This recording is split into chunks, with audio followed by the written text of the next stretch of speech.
Господа, господин председатель, мы живем на земле не милостью Божией и не вашей милостью, а силою и разумом нашего великого народа Советского Союза и всех народов, которые борются за свою независимость. Не заглушить вам голос народа, голос правды, который звучит и будет звучать. Конец, могила колониальному рабству. Долой его и похоронить его чем глубже, тем лучше.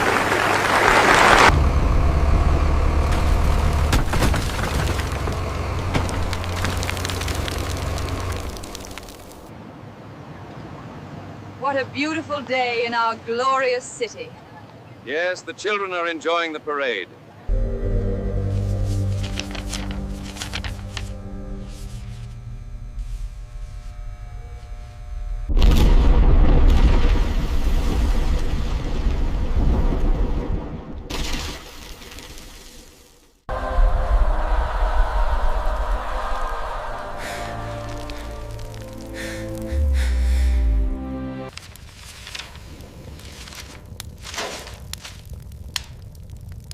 Now that we have a clean slate,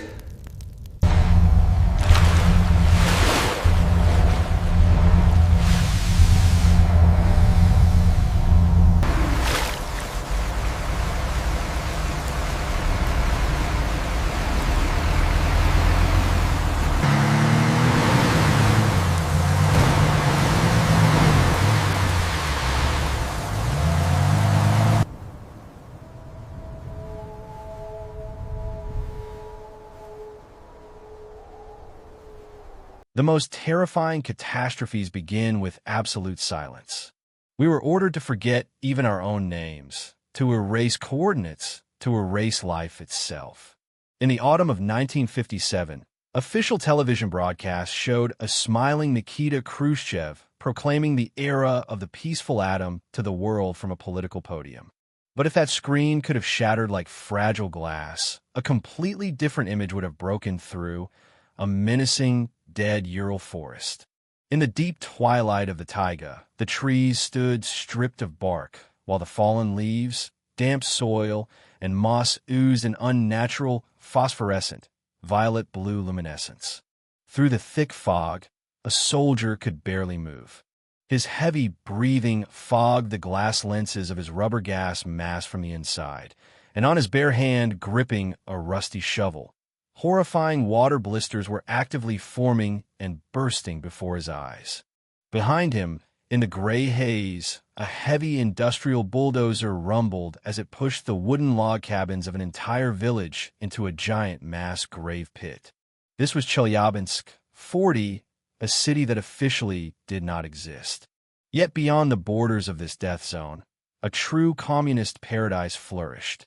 The secret closed city was bathed in bright sunlight. Along the pristine, wide streets lined with the grand architecture of Stalinist empire style, glossy black and white Volga cars glided smoothly. Well-dressed people strolled with their children, bought ice cream, and peered into the massive glass windows of the central grocery store, which were packed with black caviar, crabs, and delicacies unheard of in the rest of the Soviet Union. Andrei Kalinin, a young nuclear physicist, walked along this pavement, firmly clutching a leather briefcase. Wearing a stylish gray suit with his hair neatly combed, his heart was filled with unwavering pride.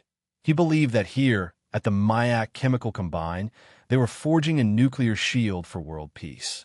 But this facade of perfection was already developing cracks, which were first noticed by Dr. Elena Voronova, a physician at the local medical unit.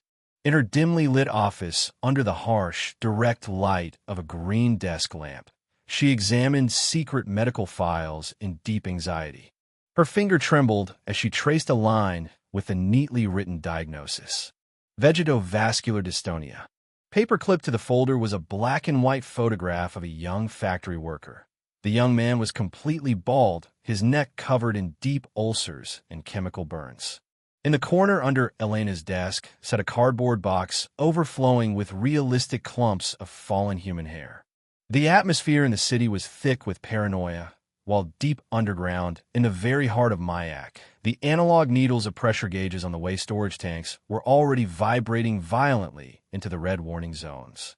High-pressure steam violently shot out of bursting valves, but the management, demanding the production quota be met by 200%, merely dismissed the sirens, chalking it all up to equipment error. On September 29th, at 1622, the earth shook. A deafening underground explosion ripped through the concrete barriers, and a colossal circular concrete lid weighing 160 tons was blasted high into the sky like a tossed coin, tearing through massive steel scaffolding. From the ruptured crater, a magnificent yet terrifying column of thick radioactive smoke erupted into the atmosphere, billowing and glowing with toxic electric violet, neon blue, and chemical green particles high above the panicked taiga. By nightfall, this radioactive plume covered the city.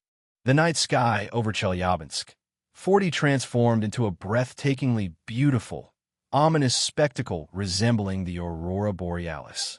Naive citizens in pajamas stepped out onto the balconies of their Stalinist apartment buildings, smiling, pointing upward, and catching glowing flakes of fallout on their faces, which drifted down like quiet summer snow. In a captivated crowd on the public square, Andrei found Elena. Their eyes locked. The physicist's pale face, illuminated by the eerie violet light from above, was stained by a single tear running down his cheek, reflecting the neon violet glow of the sky. His lips subtly moved to exhale a single word: run. The next morning, military troops entered the region, and the cordon closed. In Elena's office, Major Rykov of the KGB was already at work.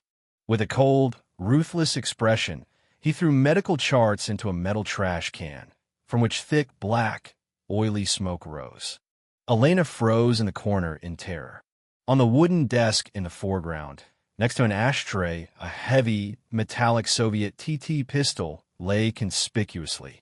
Rykov dryly stated that there was no radiation here, and anyone who dared mention the sickness would be prosecuted for anti-Soviet agitation. The system protected its secret, condemning its people to a silent death. Andrei could not accept this. When the situation at the facility became critical and the radioactive Teka River threatened to carry isotopes across the entire country, he and a group of liquidators descended into the dark, claustrophobic flood chamber beneath the reactor. They wore primitive, bulky handmade suits lined with heavy lead plates. The men stood waist-deep in turbulent water that glowed with an intense, otherworldly, bright electric blue Cherenkov radiation. Thick, hot steam filled the air, condensing on their masks. Workers collapsed from acute radiation sickness directly into the glowing water. But Andrei, transcending the agonizing pain in his burned hands, continued to turn a massive, rusted iron valve wheel until his joints cracked to shut off the deadly discharge. The agonizing days of forced evacuation followed. Under a heavy, torrential night downpour, lines of military trucks carried the residents of nearby villages away into the unknown, forcing them to abandon all their property. In the thick black mud by the porch of one abandoned log cabin lay the forgotten child's plastic doll, its surface faintly and disturbingly phosphorescing with a sickly green radiation glow under the falling raindrops. Elena secretly helped hide children with severe symptoms in the trucks, hoping to get them to unofficial hospitals.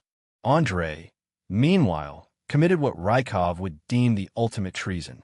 He stole original radiation maps and reports from the laboratory to deliver them to scientists in Moscow. A frantic night car chase began.